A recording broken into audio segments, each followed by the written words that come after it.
Okay, we said in Chapter 1 that polynomials are very special in numerical analysis.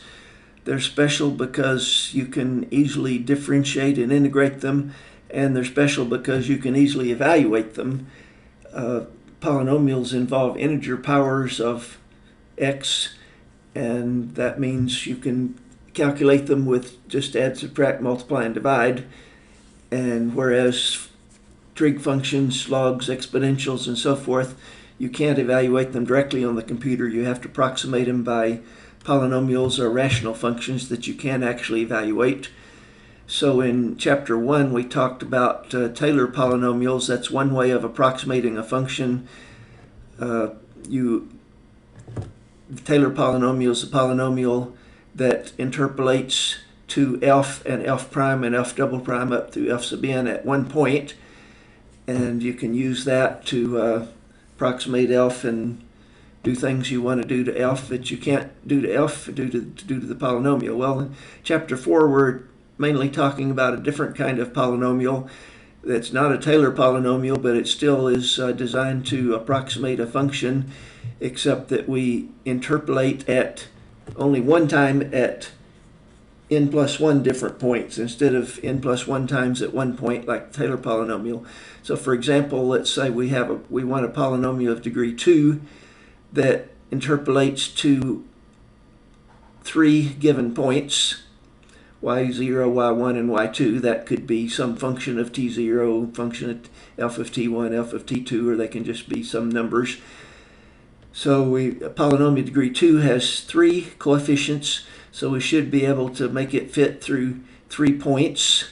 Just plug in the 3 different values of t and set it equal to the values of y and solve for the 3 unknown coefficients. You've got a 3 by 3 system. It's a square system. Assuming the matrix is invertible, there's going to be a unique solution. Well, we know the matrix is invertible, and there's a nice little proof of that. And that is a square matrix. If it's invertible, then Tx equals b has a unique solution for any b. If it's not invertible, Tx equals b never has a unique solution. It always has many or none. So there's so if this matrix here, this Vandermonde matrix, if it ever has a unique solution for any y, it will always have a unique solution. And we know that if the y's are 0, it's got a unique solution. Why? Because suppose the y's are all 0, then you're interpolating to 3 points where y is 0. Then you have to solve this system, and we know that has only the solution c0, c1, c2 equal to 0. Why? Because a polynomial degree 2 can have at most 2 roots, and this one's got 3 roots, unless it's the 0 polynomial. The polynomial 0 plus 0t plus 0t squared, of course, has an infinite number of roots. Every other polynomial degree 2 or less has 2 or fewer roots. This one has 3, therefore it must be the 0 polynomial. So if the right-hand side is y, then the c's have to be 0, so there's a unique solution. So if the right-hand side is anything else, there must be a unique solution. That means that this matrix is invertible. And similarly, if you have n plus 1 points, a polynomial degree n that interpolates to n plus 1 points, so t0 through tn, it's going to be n plus 1 by n plus 1 matrix. You can prove similarly that it's guaranteed to have a unique solution. However, we're not going to do things that way because, one, there's a lot easier way to calculate the polynomial degree n that interpolates to n plus 1 points. Remember, a polynomial degree n has n plus 1 coefficients, so you need n plus 1 points, not n points. So we're going to get a way to calculate the polynomial that interpolates at those points without actually solving a big linear system. And second, the bigger that linear system is, the more ill-conditioned it is. We just proved that it's always invertible, but it's just barely invertible when you have a lot of points in a high-degree polynomial. The determinant becomes smaller and smaller, and it becomes more and more ill-conditioned, and you have serious round-off error problems. So we're going to use the Lagrange form of the polynomial degree n that interpolates to n plus 1 points. We don't have to solve a linear system. And here is the Lagrange form of the polynomial of degree 3 that fits to 4 points. Polynomial of degree 3 has 4 coefficients, so you can force it to pass uniquely through 4 points. And you can write out the polynomial without actually solving a 4x4 linear system. And here it is. And notice, first of all, so that x0, x1, x2, and x3 are the 4 points, and f of x0 and so forth are the y values. Notice that this is a polynomial of degree 3 because everything here, this is a constant, the denominator's constants, x minus constant times x minus constant times x minus constant times constant over constant. That's polynomial of degree 3. Each of these terms is polynomial of degree 3.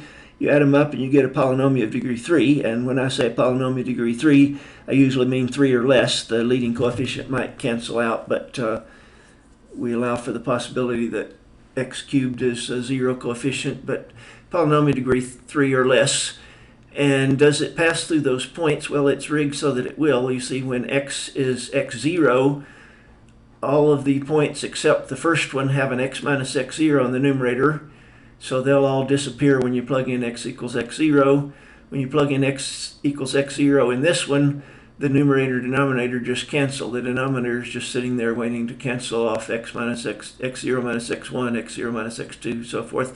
So you get 1 times f of x0, and the other terms are 0. So at x0, this polynomial of degree 3 is equal to f of x0, and similarly, if you plug in x equals x1, that has a 0, that's 0, that's 0. This is the only one that's not 0.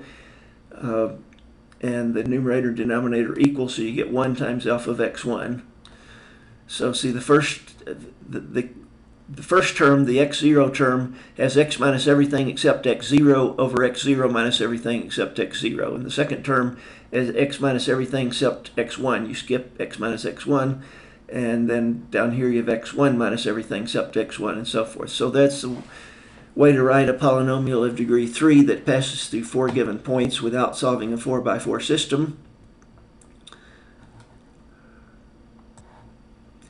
If you simplify this to the form something times x cubed plus etc., that might be as much work as solving the 4x4 system, but there's no need to simplify it usually. But it should give the same result as solving that 4x4 system. Well, that's what section 4.1 is about, writing the Lagrange form of the polynomial of degree 3. There's one and only one polynomial of degree 3 that passes through 4 points. There's one and only one polynomial of degree n that passes through n plus 1 distinct points. There may be more than one way of writing it, but they're equivalent. This is the Lagrange way of writing it. And we're going to look at some problems, but first let's go ahead and look at the error bound, which is from section 4.2, is about the polynomial error bound. And the error in the polynomial of degree 3, see that the polynomial of degree 3 that interpolates to f at these 4 points, what is the error? Well, it's x minus all 4 of the points. See, each of these has x minus all 4 points except skipped 1. Skip x minus x1, skip x minus x2.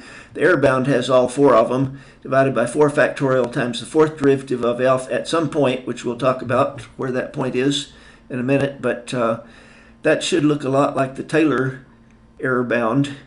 We'll compare them in a minute, but the proof of this error bound is here. It will be at the bottom of your class webpage if you want to see it, but we didn't even prove the Taylor polynomial error bound, so we're not going to prove this one, but we're going to use it. So these are the 2 main formulas you need to know for section 4.1 and 4.2, how to write a Lagrange polynomial and how to write the error, which we'll use to get a bound on the error. The way we use this is very much like the way we use the error bound in chapter 1. Even though we don't know where this point is, we take the worst case scenario and get an upper bound on the error. And here's a typical problem involving both section 4.1 and 4.2. Here's a 4.1 problem. The function sine of pi x when x is 1, sine of pi is 0 when x is 1.5, sine of 3/2 pi is minus 1. When x is 2, the sine of 2 pi is 0. So those are three values we want to fit a polynomial of degree 2 through those 3 points and evaluate it at 1.6. So we want to approximate the function at 1.6 by fitting a polynomial of degree 2 through those 3 points. And the Lagrange polynomial, well, normally it has 3 terms, but notice that the f of 1 and f of 2 are 0, so those terms disappear. The middle term is the only one that's there, and that's x minus everything except 1.5. So the middle term is x minus 1 and x minus 2 over 1.5 minus 1, 1.5 minus 2. In other words, it's x minus x0, x minus x2 over x1 minus x0, x1 minus x2, and then times f of x1. It's the only term that's, if these were non-zero, you'd have 2 more terms, but trying to make it easy here. So you can leave it like that, or you can simplify it to 4x squared minus 12x plus 8, and then you just evaluate that at 1.6. Actually, you might, looks like I just put it in here, so you don't even really need to simplify it. Plug in x equal 1.6, you got 0.6 minus 0.4 over 0.5 minus 0.5 times minus 1 comes out to be minus 0.96, which seems reasonable because it's going from minus 1 up to 0, and at 1.6 it's going to be above minus 1 a little bit. So that's the quadratic polynomial of degree 2 that passes through those 3 points. And then section 4.2 problem typically asks you to get a bound on the error, and you need to know the Lagrange error formula. The Lagrange polynomial degree 2, the error is 2 plus 1, polynomial degree n. The error involves n plus first derivative at some point over n plus 1 factorial times x minus all 3 points. And what is the third derivative of sine of pi x? Well, you get a factor pi every time. Third derivative, you get minus pi cubed cosine of pi times this point. And where is this point? Well, we're going to talk about that, but it's if x is between the first and last point, then the psi is also between the first and last point. So really all we know about it is it's between this c is between 1 and 2. But it really doesn't matter because cosine is never bigger than absolute value of 1. So the easy way is just say, well, it doesn't matter what that is. That's less than 1 in absolute value. So this is less than pi cubed over 6 times, multiply that out, and you get this error bound. And so you're guaranteed that this minus 0.96 differs from sine of 1.6 pi by that much at most. See, the Lagrange error bound involves n plus first derivative at some unknown point, and getting a bound on that is exactly like in section 1.2 for the Taylor polynomial. You can have a range of values that this can be, and you say what's the biggest that can be in absolute value. The other term's a little different. If x is given, you just plug that in and no problem, but if they say x can be anywhere between 1 and 2, then that's a little harder than the Taylor polynomial. Here's a little sheet that compares the Taylor and Lagrange polynomials. They're very analogous in many ways. The Taylor polynomial of degree 3 that interpolates to f 3 times at x0. In other words, it matches f prime, f double prime, and f triple prime, but not the fourth derivative. Has the same value, same slope, same second derivative, same third derivative as f. So basically interpolates to f 4 times, we could say, at x0. That's the Taylor polynomial. That's section 1.1 problem. And the error bound is the fourth derivative at some point over 4 factorial. The n is 3 here. N plus 1 derivative over n plus 1 factorial times x minus x0 n plus 1, where this unknown point is between x0 and x. Now the Lagrange polynomial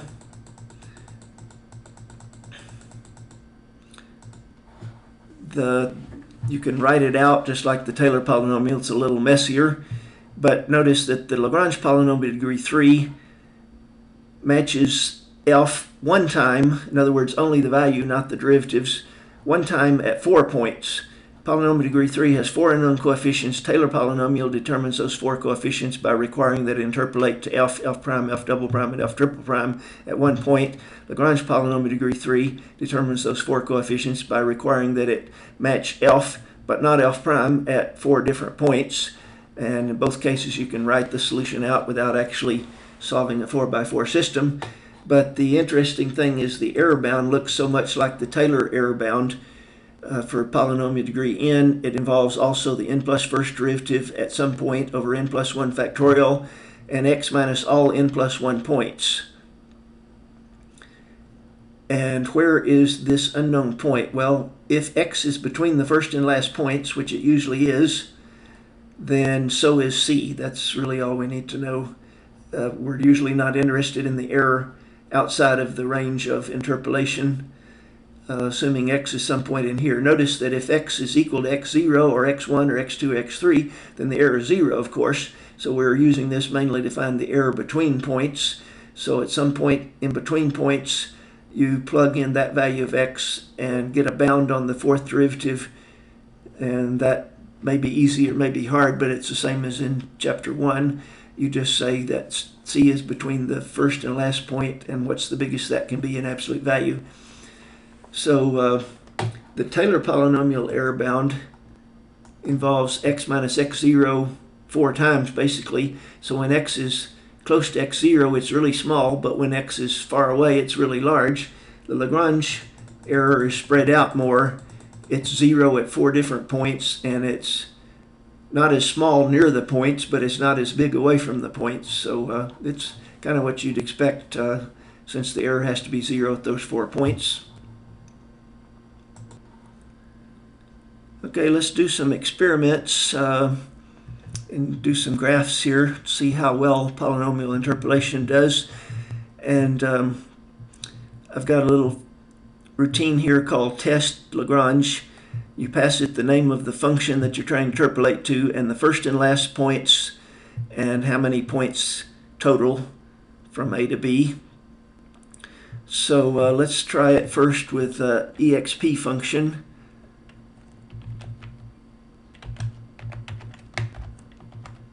I put an at sign in front of it to tell MATLAB that it's a function, not a variable.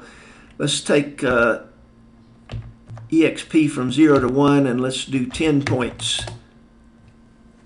It's going to calculate the maximum error, which is 10 to the minus 13th, so it's really, really accurate. And you can't even tell the difference between the polynomial of degree 10 and e to the x. They're so close, the error is 10 to the minus 13. So in fact, let's back off a little bit and do a polynomial of degree 2, just so we can see the difference. And the dotted line is the polynomial degree 2, the solid line is e to the x.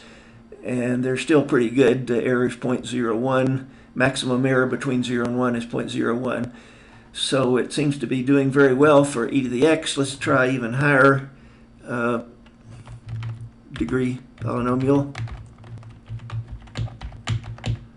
Try polynomial degree 20. Now the errors, it's basically down to round off error, so it doesn't get much better, no better than it was with 10 points, but that's because the round off error can't get much better than that. So it's high degree polynomial works real well for e to the x. Well,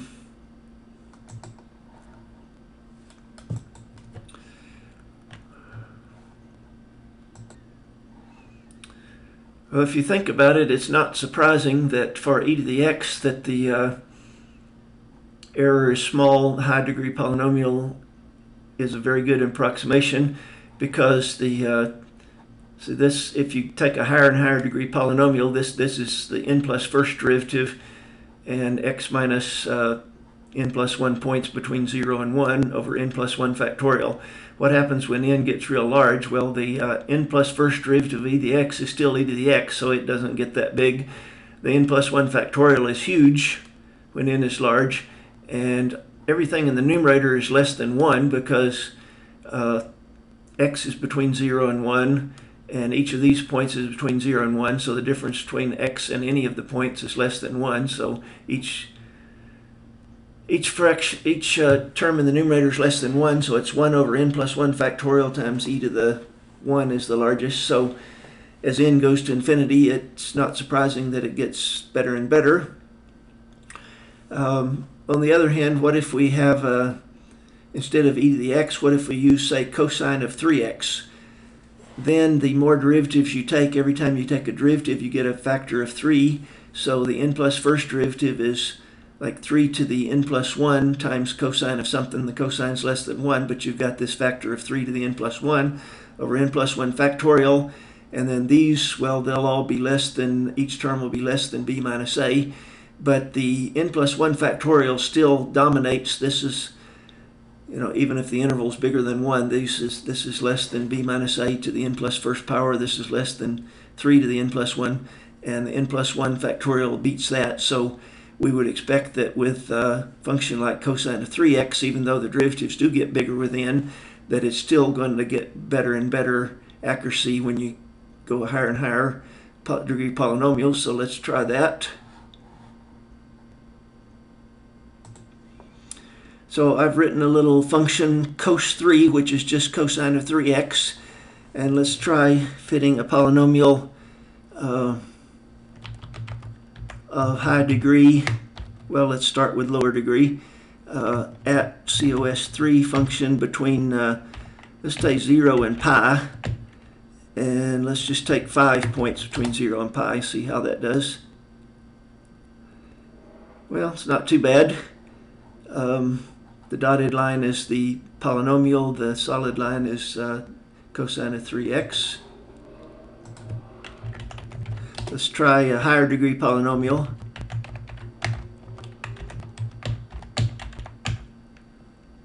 th degree polynomial. And now the error is like 10 to the minus 10, so it does very well. That 20 factorial, 21 factorial is really large. So everything seems to be working fine. But let's try another function now. Okay, I've defined another function. It's called the Runge function. It's just 1 over 1 plus x squared. And we're going to try to fit a polynomial to it between minus 5 and 5. And it's a nice smooth function. There shouldn't be any problem, you'd think.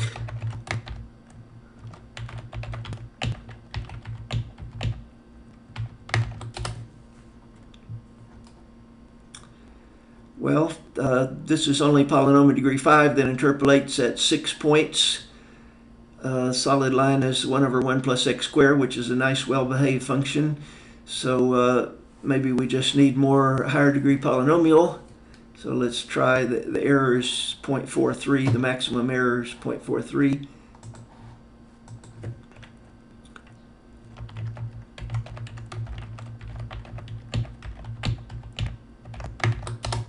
So let's try polynomial degree 10 that interpolates at 11 uniformly spaced points. And the error is 0 at each of the interpolation points like it should be, but between points it gets pretty big here, especially out at the margin, so it's not doing too well. Let's go to 20th degree polynomial.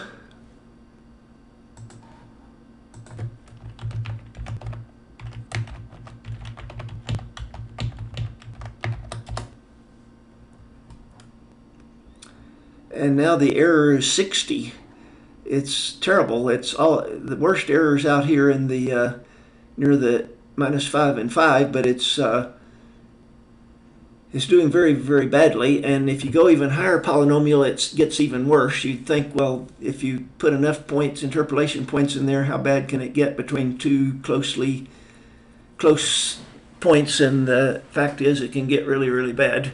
So what in the world's going on? Why is this function so hard to approximate with high degree polynomials, whereas e to the x and cosine of 3x were not?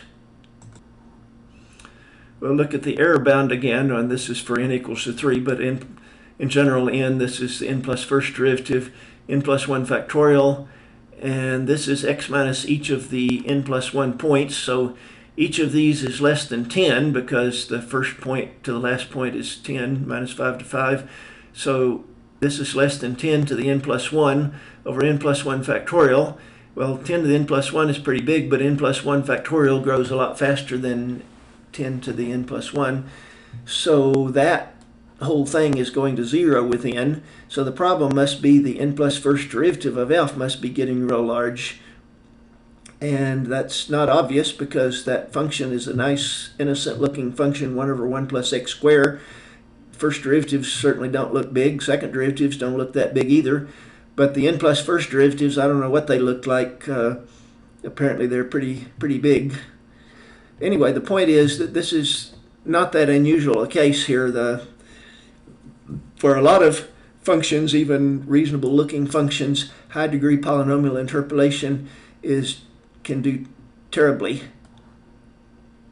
In fact, let's go back to the polynomial interpolation of e to the x, and let's try a really high degree polynomial approximation. It seemed to get better and better with 10th degree polynomial, 20th degree polynomial. The error was down round off error. Let's try a 50th degree polynomial.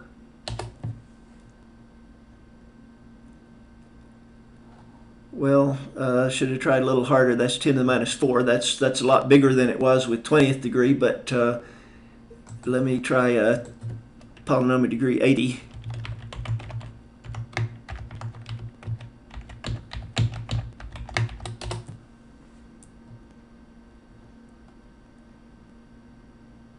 Okay, now it's doing terrible. The error is like 10 to the 5th power, so it's total garbage. And that is actually round-off error because we just proved that for e to the x, since the derivatives of e to the x are just e to the x, for that function at least, it's guaranteed that the bigger n is, the smaller the error bound is, and yet it gets huge with 80, but that's just because of round-off error. It's high-degree polynomials are very unstable. That's one thing that's important to learn in numerical analysis, that high-degree polynomials are basically not good for anything. A polynomial degree 80 is a dangerous thing. It's really unstable. You change one coefficient a tiny bit and it changes a lot everywhere. We just don't use high degree polynomials. They're unstable and even if you can prove that they converge, they don't converge because of round-off error. So this is a different issue than the Runge function. That wasn't round-off error. That was truncation error, the actual theoretical error. So the point is, high degree polynomial interpolation may do real well, but may do horribly. In fact, it eventually does horribly if you go high enough. So people don't really use, if you want high accuracy, you really shouldn't be using a 80th degree polynomial to interpolate your function. We'll talk about in the next section 3 what you should use, and instead of one polynomial of high degree, use a bunch of polynomials of moderate degree, like third degree piecewise cubic polynomials. That's what the next section is about. Okay, I've got one more little experiment to show you. Let's go back to the e to the x approximation, and let's use a polynomial of degree 10, which we know should work real well. But what I've done is I've changed this value here. So I took all of the other points, I took them off of the e to the x function, except for this one. I just simply moved it up there, kind of decided to move it to see what happened. And the dotted line is the polynomial degree 10, which interpolates at those 11 points. And the interesting thing is that changing the one value here doesn't just change the polynomial in this interval, it changes it all the way out there. So that's kind of a little unstable. A little change in one coefficient can change the polynomial way out here. So that's another reason why polynomials, high degree polynomials, are not necessarily a good idea. It's better to use a bunch of piecewise polynomials of degree 3 or 4 or so.